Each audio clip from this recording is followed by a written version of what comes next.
African time, and we're coming to you live from Johannesburg in South Africa. South Africa's opposition party ActionSA has filed papers in the North Gauteng High Court against the South African Police Service, accusing it of a politically driven attempt to shield members of the Presidential Protection Service involved in the Phala Phala cover-up.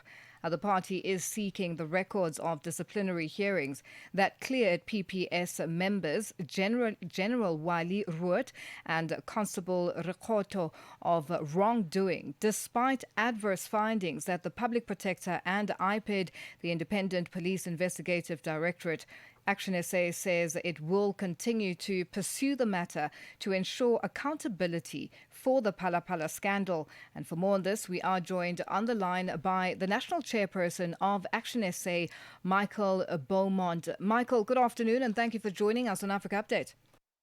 Lily, thank you very much. It's great to be here talking with you about this.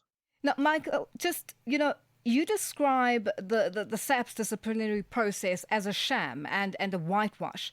What evidence do you have that the process was deliberately designed to protect Rhoode and Rekhoto?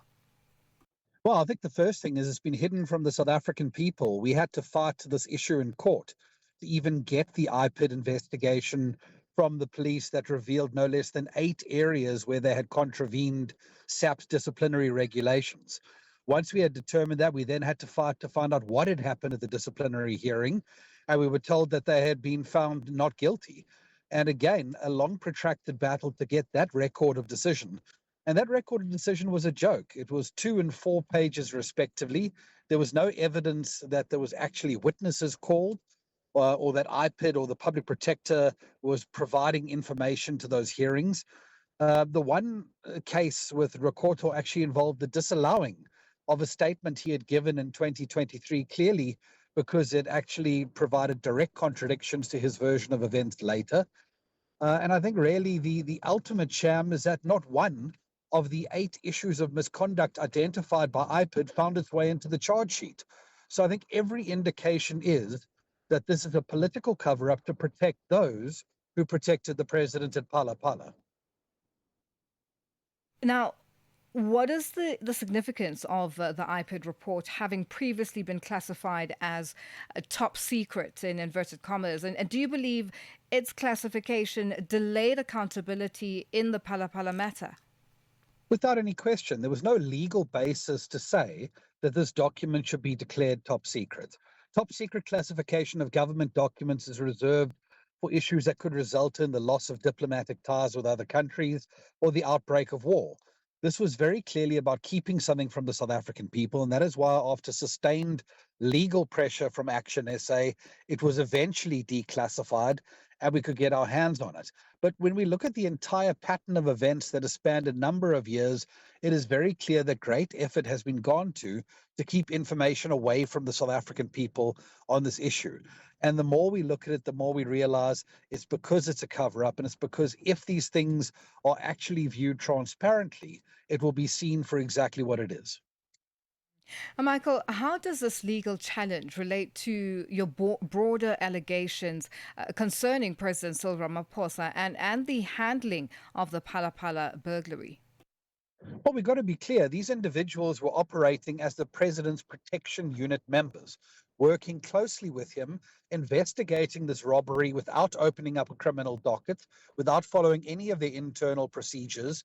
They were authorizing fraudulent travel claims to travel around the country, detaining suspects, cross-border missions into Namibia through the Northern Cape, etc. And all of this was being done to the direct benefit of President Ramaphosa and his efforts to escape accountability. This is why we are pursuing this issue, because we believe that the impeachment committee proceedings that are underway in Parliament need to be broadened to look at issues like this and to really ask ourselves the question, were these individuals really operating without the implicit or explicit understanding of the president? Because certainly they were operating for his benefit. And could a successful court challenge potentially reopen questions about President Ramaphosa's own conduct in the Phala Phala matter? We believe so, because this is a wide-ranging issue.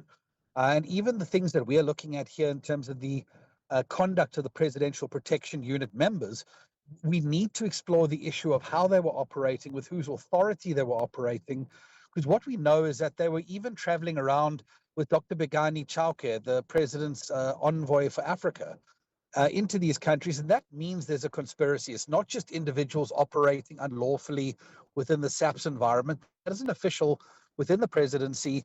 And that means there's a chain of command and decision making here that needs to be explored in much more detail. Well, Michael, thank you so much for joining us on Africa Update. We'll leave it there for today. Thank you. That's the national chairperson. Thank you.